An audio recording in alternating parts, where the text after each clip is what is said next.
So I'm about to go on a trip to see my family, my dad, and see my sister, as well as see some friends in France. So I thought I'd record a bunch of videos before I do that. Welcome to my office, by the way. This is where I do a lot of my work, at least the professional paid stuff. I tried to not be here when I'm not getting paid because I have another space in my space, and I'd rather use that just to get my head out of work mode. But I thought I might try setting this up because, I don't know, it kind of looks interesting. How cool is this little split keyboard here? Like, that's pretty neat. It got some cute trans girls on there. Anyways, so I'm just going to be answering some questions from my Discord group, the Trans Club, which, by the way, if you are trans or questioning, you might want to check it out because you might find that a lot of the stuff in there is helpful. So I'm just going to open up the questions of what people have been asking and suggesting as topics, and I'm just going to go through them as much as I can. So I will read these to you and then let you know. So, hi, Ashley. I used to have different masks and boundaries for different social contexts. After coming out as trans, I'm working through what it looks like now. My walls were very high and thick. No work colleagues had ever seen very far past the work persona, but I've had to sort of go, hi, there's a little more to my current health kick. I'm not the person you thought I was. And I've shared more of my authentic self with work colleagues in the past couple of months than I ever imagined. But I'm pondering what my, as Bridget, quote unquote, work boundaries should now look like. As a topic, I think it's recalibrating old relationships and the challenge of how much to share of yourself as part of that process versus risk of now oversharing or setting wrong boundaries. This is a very good and thoughtful question. I'm glad that you're thinking about it.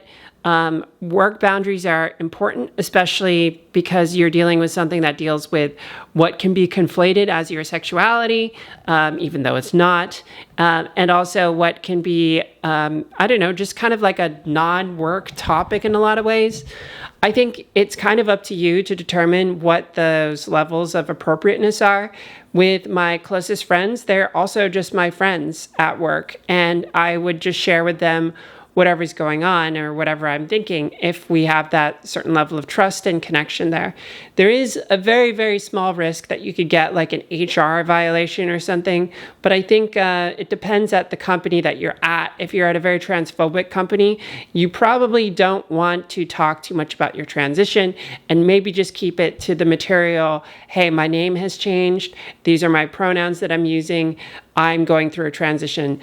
And that's it. Like, no politics, no, like, you must do this, you must do that. Just like, kind of like an ask, a please, maybe could you, kind of thing. So that way you don't trigger anyone or that you don't have like some really crazy backlash or what have you. Now, if you're at a company that's more accepting of these things, I worked at a company that's like a logistics startup when I was transitioning. And the CEO was like supportive of things. I asked him to help me changing the bathrooms with like gender inclusive and stuff like that. I didn't tell him all the stuff I was going through, but my closest friend there I did. And she's still one of my closest friends, and she helps me through all the surgeries and stuff when I visit San Francisco. Shout out to Franny. I love you, Franny. And with her, I would talk about like sexuality changes, what's going on in my life, like, oh my God, like so many new experiences. And we would take part in also going out and trying on makeup and all sorts of things. For the most part, I'd say my working colleagues, my product manager, engineering lead, stuff like that. Like with my product manager, I said, look, something's going on. I've started to transition. I just want to let you know. And these are the pronouns that I'm using. If you could use them, that would be great. And he's like, yeah, totally, for sure. With the engineering manager, I didn't know him so much. He's not so personable. I was just like, hey, I'm just using this. If you can use that and refer to me as she, I would appreciate that. And I did have to correct him a couple times. So it's scope it as appropriate. I think generally keeping it at the most tangible things that are not like confusing or anything like that is going to be super helpful. Thanks for the question. Next question. I love your YouTube videos because they are so thought-provoking and very engaging. That's not a question. On to the next one. Remembered this thread after something I was saying in overcoming and positivity, and an important thing a friend reminded me of and thought I'd suggest: the subject of finding balance between being tough enough to deal with the world and being kind to yourself. Because I noticed I neglect the kindness side when talking about it, and instead encourage developing the badass, confident exterior, and lean a bit too much into that in my own life, when my journey wouldn't have happened without being kinder to myself. And it's when I forget that aspect of transitioning that I struggle the most. Hopefully that's a good subject to talk about and one people will find helpful. Thank you, Cassie. I see that you're a shining star in the Discord group, which means you must be quite the contributor to the group. Thank you for being such a contributor to the community. Obviously, our admins have seen that you are a massive contribution to our community. Join the group. thetrans.club, by the way, if you were wanting to become a part of it. I will say that we have a pretty stiff or high bar for which we measure, and so you do need to answer the questions pretty thoroughly, and we vet everyone. It's completely human. There's no automation to this. It's all human, hand-picked. We handpick everyone, and that's why I find the community so valuable for others. I'm not that active there because honestly I don't have time, but I'm happy to answer your questions here. So Cassie, so I think yeah, you're being a warrior and a badass. So hats off to you, first of all, for doing that. Being sympathetic and gentle with yourself is also an important part of this process because, you need to allow space for yourself to uncurl, to let go, and to process in a more unstructured setting.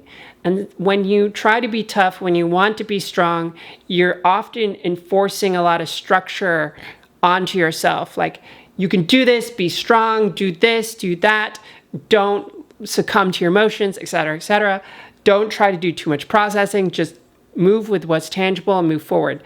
And that's great. That's a super important skill to have, because think of not having that skill, you just be lost in tears and sadness and not being able to achieve any of your goals. So this is a great thing. I think this is a really good thing. Should I move forward? Is the lighting a little better when I do this? I think this is a really great thing. So you're doing really great. I'm glad that you're also recognizing that you're not fully enabling the healing process for you to happen. And so I would suggest that you spend some time listening to some healing music, laying on the ground and just kind of saying, all right, I would say, all right, Ashley, what do you have going on that I'm not listening to? Please just come up and just let me know what's happening.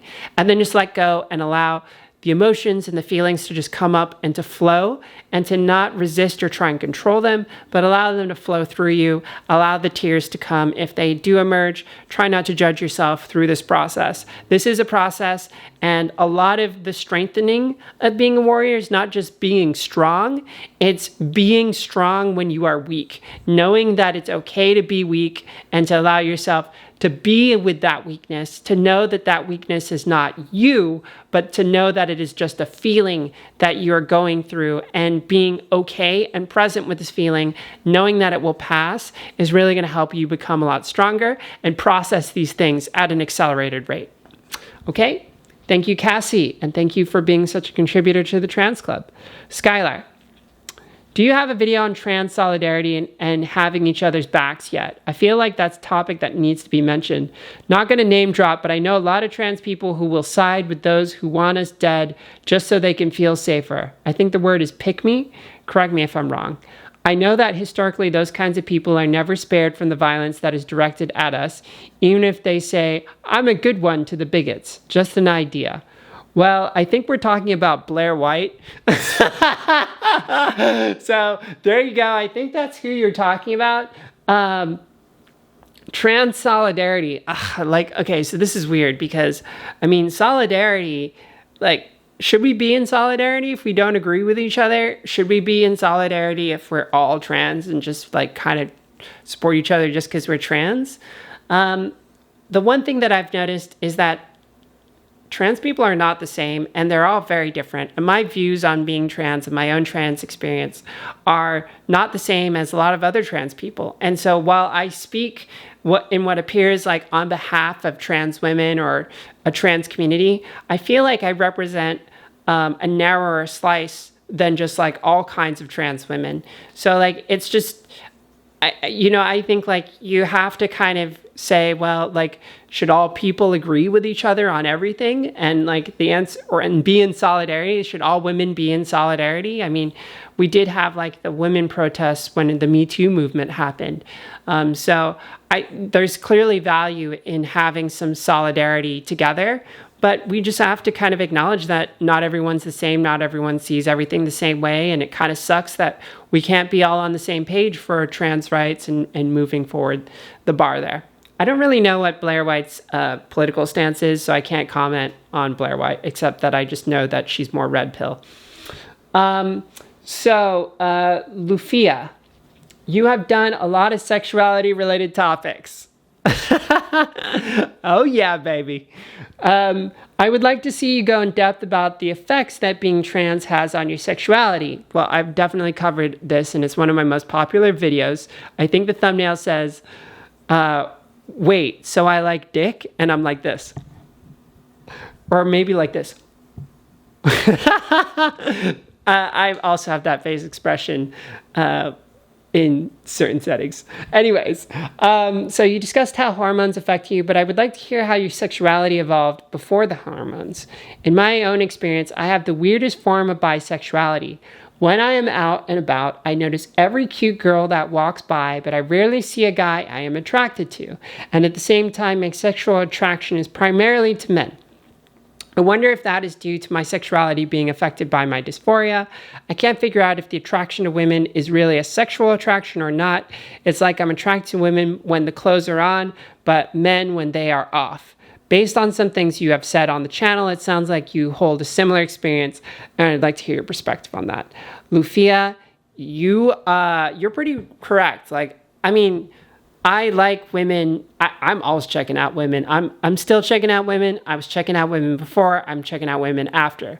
But like the energy transaction is what I like, and the energy transaction with men is just it's good. Even when they're not that good, like as a person, it's still good. Like I was dating this guy who works out. He's just really hot, and touching his body and the energy was really great. But he just wanted to hook up, and he wasn't very committed or trusting, and so I had to get rid of him, which is sad. But we had some chemistry to start with. He's just an idiot, and I didn't like him after the first time we hooked up.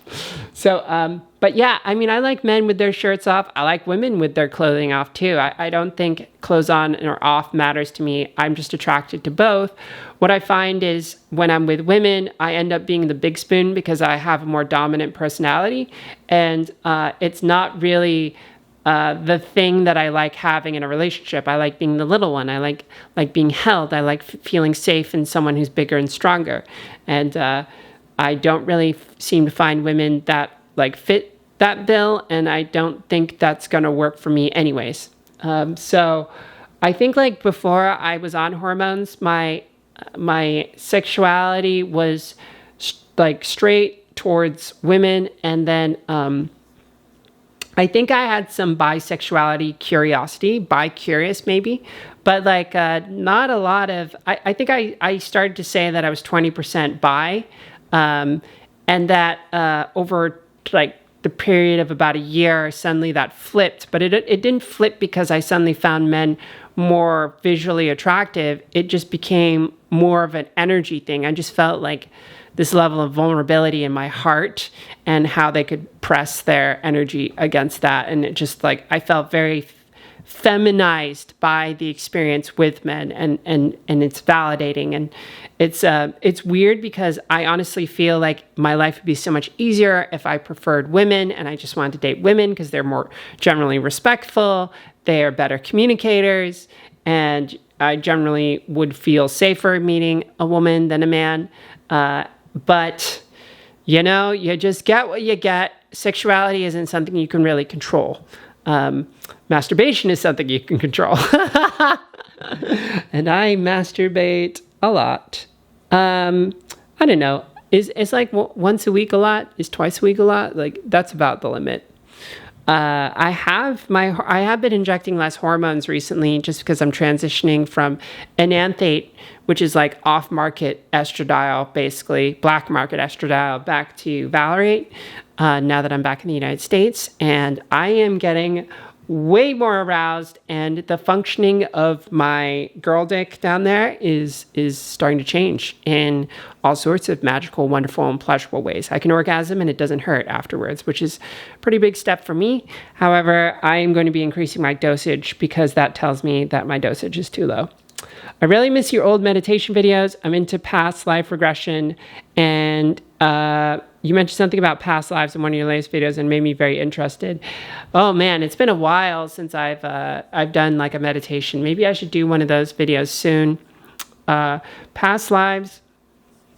I think most of what I work through now is the balance between my existing self in this reality and the multi-selves across all realities of myself, and how they relate to us, as in us in the body, us as in the mind, us as in the heart, and the soul and the being and the brain and everything that's here, versus the us that is the collective multi-self across parallel dimensions and that reality, and just like connecting with the higher self and the selves across reality, and how this relates to my past lives. Well, my past lives, I suppose it's kind of like I'm on a soul mission. This is a part of my mission.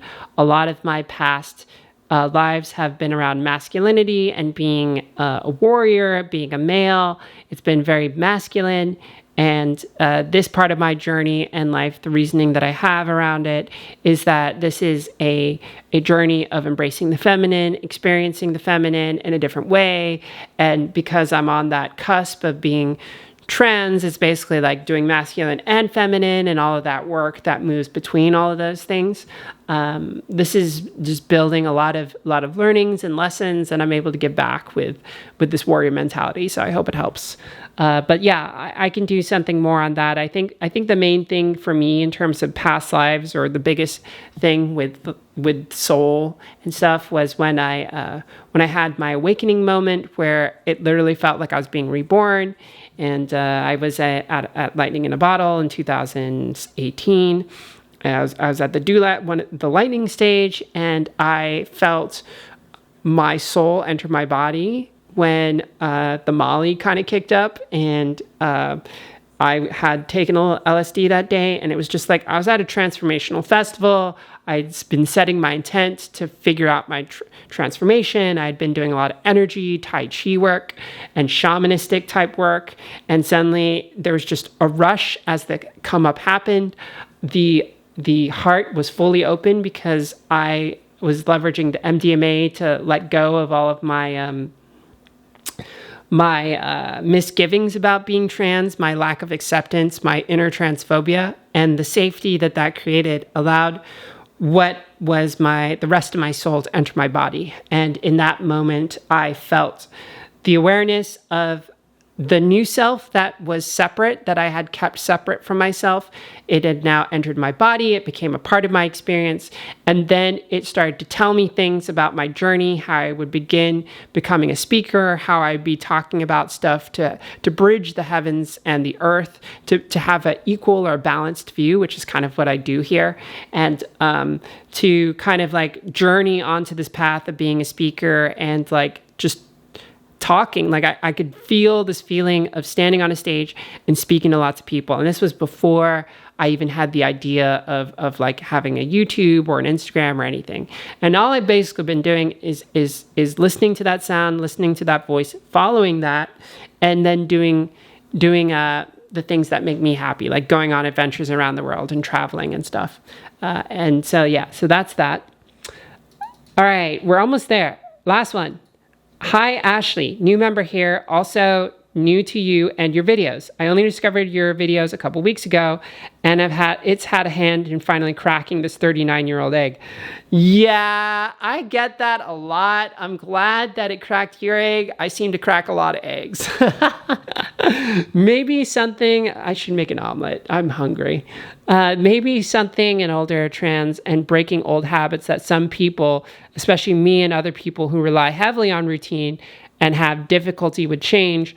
I'm definitely a part of this. I have extreme difficulty with change of any kind, so I imagine it could be a hindrance of others as well. So you're 39. How old am I? I'm 37. So like we're not too far apart. I did start transitioning about 5 years ago, so I was like 34. So 34, 30, 33. So like I think that you do have a lot of ingrained patterns and you do have to spend a lot more work on reprogramming. But I mean, reprogramming is reprogramming. And whatever age you're at, maybe it just takes longer. You still do the same reprogramming. And I have like an Embracing Your Femininity meditation program, which you can purchase on the website, which I think contains all the exercises that I've experienced that have been very transformative for me. And I think that if you do some active meditation with embracing your femininity, letting go of your attachments to your old self, and disassociating with that old self, you'll make progress. It really just comes down to consistency, because a brain is a brain. And if you have an older brain, it just takes longer for it to adapt. But if you just show up consistently, you have more patience with yourself. You understand that you're not going to get it as fast as if you were 16. You have more built up habits and things that you have to kind of follow through on and allow to kind of be processed. It's just going to take you longer. The only thing that I can say that helps you accelerate that is meditation, actively working on these parts of yourself in meditation, journaling, writing, basically getting it all out, crying as in like releasing emotions, releasing things that are pent up, doing soul journeys, or like essentially going on some kind of journey for yourself, whether that's going traveling or like what I was doing, which was taking Molly at the end of an acid trip and doing that at a festival. Like these transformational experiences really helped me. I should say that you should. This is no way condoning the usage of drugs. You have to be careful. You have to know what you're doing. You have to be with good company. I was with like 10 friends. The quality of what I had was like from a guy who used to be at Google. So like, you know, it's high end stuff.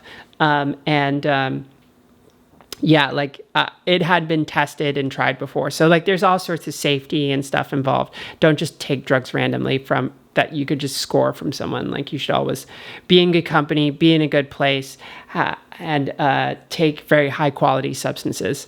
I think you could probably, I don't know, you can find them where you can find them. I'm not going to comment on that. Yeah, trans DIY, do they have that kind of stuff? I don't know. I mean, if you consider it a part of your transition. But I mean, I do have a friend, for example, who's a therapist in California, and he does ketamine therapy. So like, I mean, there's ways of doing this. I think going to a therapist is definitely helpful for some people. I did not find it helpful at all. I did find dressing up and experimenting and going on dates as well. I found a lot of myself through dates, through my experiences with men, the good ones, and also just like being socially recognized as the person that I wanted to be. Just getting that reinforcement and feedback from others and seeing how they see you rather than just how you see yourself gives you another perspective on things and helps you internalize it and push back against the inner doubt, push back against the one that says, well, you're like this. And you go, well, someone else is seeing me like this, so I feel a little bit more valid. Maybe I can see myself in this way. And being seen is a huge part of that part of the process of feeling better. I don't know. What do you think? So that wraps up all of the questions I had on my forum post in my Discord group. If you would like to submit some questions, you can do it in the Trans Club, thetrans.club. And I have a thread there, which you can just throw some questions on there. But also, I might be doing a radio show soon. I might actually start doing something where you could call in or something like that. I probably would do it through the trans.club just because everyone's vetted. And so I can avoid having to deal with any people that are just trying to, troll or whatever.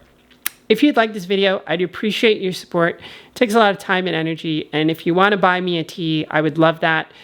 Hit the join button and support me there. Like and subscribe if you're new here. I'm really thankful that you joined me today, and I'll see you in another episode soon. Bye.